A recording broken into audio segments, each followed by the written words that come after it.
Hello and welcome to my channel, Books and Pen. My name is Alex. Thank you for tuning in. This is the first video that I'm posting on this channel. I really just want this channel to be dedicated to a lot of book things, as well as my adventures and time at the University of Pennsylvania, where I will be a sophomore in the fall. Well, I could do some sort of tag or challenge or something. I thought instead I was just gonna do a pretty basic May wrap-up video. So without further ado, here are the books that I read in May. In May, I read 6 books. I read 1 2-star book. I read a 3-star book.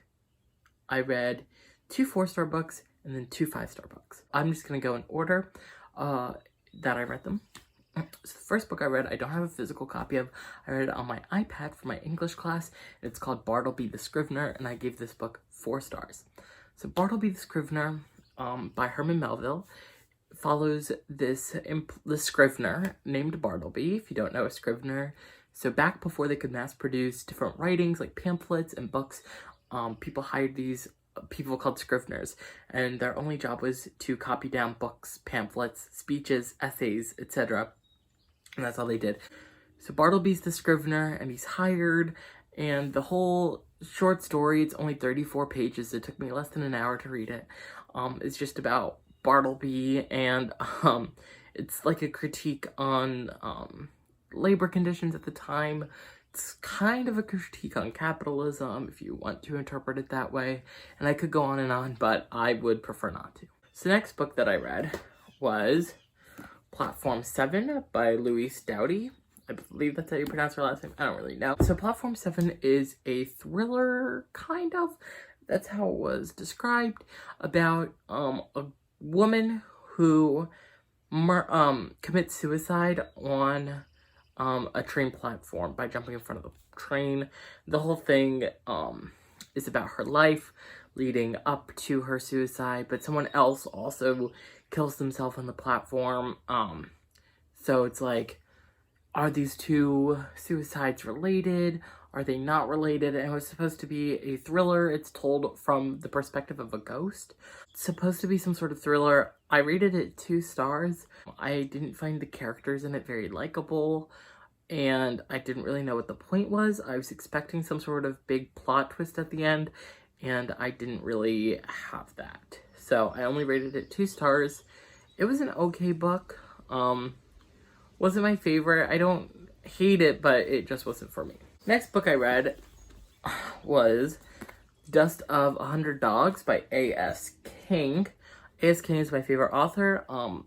So I'm just trying to finish up all the books that by her that I have not read yet, and this was one of them. So The Dust of 100 Dogs is about a girl who is a pirate in the 1600s. However, she's cursed and she has to spend her next 100 lifetimes as a dog. And it's just like detailing her after 300 years pass, she's lived her 100 lives as a dog, and she comes back as a human.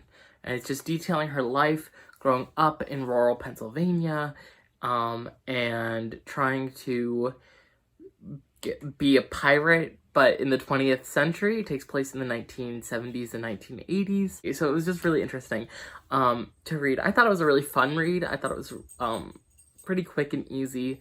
It was a nice book. I liked that it was about a pirate, but it was told from the perspective of a girl, because normally when we read about pirates, it's told from the perspective of men, and it's really creative. Like, I've never really read historical fiction about pirates, and it was like the life of the pirate kind of paralleled the life of the girl now in the 20th century. It was told by like dual perspective, which was super interesting. I gave the book 4 stars. I liked it. It wasn't my favorite A.S. King by any stretch of the word. But it was a good book, and I really liked it. It was her debut novel, and I think that a lot of her later novels are a lot better. But I mean, that's to be expected with really any author. Little fun fact about A.S. King is that she is from the same county that I am. The next book I read was The Hate You Give by Angie Thomas. I know I'm a little late to the game with reading this book. I will say that the timing of it was kind of weird. not weird, but it was just like uncanny, I guess, almost, in the sense that I read it right before all the protests broke out recently. Hate You Give is about a young black girl. Her name is Star, and she is witness to an incident of police brutality where a police officer murders her unarmed friend in a car.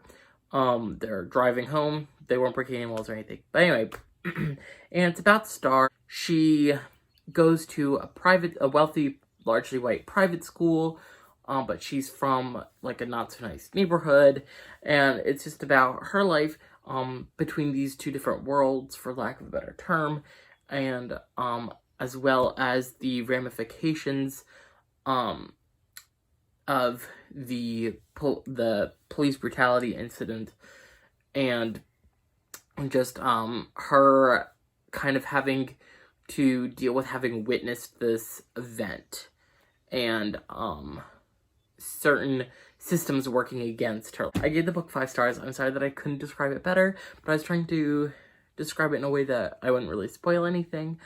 So I gave the book 5 stars. I thought it was really good, and I thought it was a really important YA book. Next book that I read was The Woman in the Window by A.J. Finn.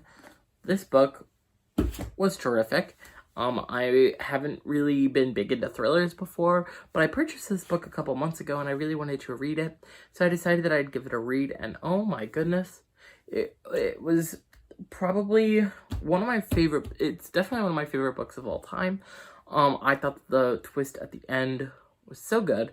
I'm sure as I read more thrillers, my opinions of it will change, but being really new to thrillers, I couldn't recommend that book more. It's about this woman who has agoraphobia, and so she doesn't leave her house, and she watches her neighbors through a camera all day long, pretty much every day. She witnesses something unfortunate, and she's trying to get the truth out about it.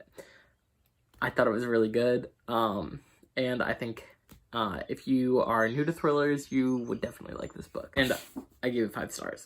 The last book I read was my 3-star read, which was The Ballot of Songbirds and Snakes by Suzanne Collins. For those of you who don't know, this is the prequel that recently came out to The Hunger Games. It's told from Coriolanus Snows, who became the president in the original Hunger Games trilogy. He's the president of Penn, and it's about the 10th annual Hunger Games told from his perspective, and it details, I guess, why he is the way that he is in the rest of the trilogy. This book was super hard for me to rate. I ended up giving it 3 stars. The first 190 pages of the book were very slow-paced. I did not like them very much, and had this not been about the Hunger Games, I probably would have DNF'd it. It was just really slow. It read almost like an essay with a high word count, and Suzanne Collins was trying to meet that word count. But after that first 190 pages, the rest of the novel was super interesting. So the novel's divided into 3 parts. The first part I'd probably rate 1 or 2 stars. The second part, about the Hunger Games, I'd probably rate 5 stars. The last part, I'd probably rate around 4 stars. There were certain actions and certain things that the characters did and said that I didn't really think fit their personalities or the arcs that had been drawn about them throughout the novel, and they kind of just did some things that were very, very out of character, and it kind of rubbed me the wrong way. But I thought overall it was an okay book. I'd recommend it for anyone who had a Hunger Games phase in elementary or middle school and was super into the Hunger Games. If you're kind of about the Hunger Games or weren't really into them, I would not recommend this book. You probably won't like it. It was really interesting because it was like a YA novel, but it's also interesting because everyone who's really into the Hunger Games are now either older teens or are adults now.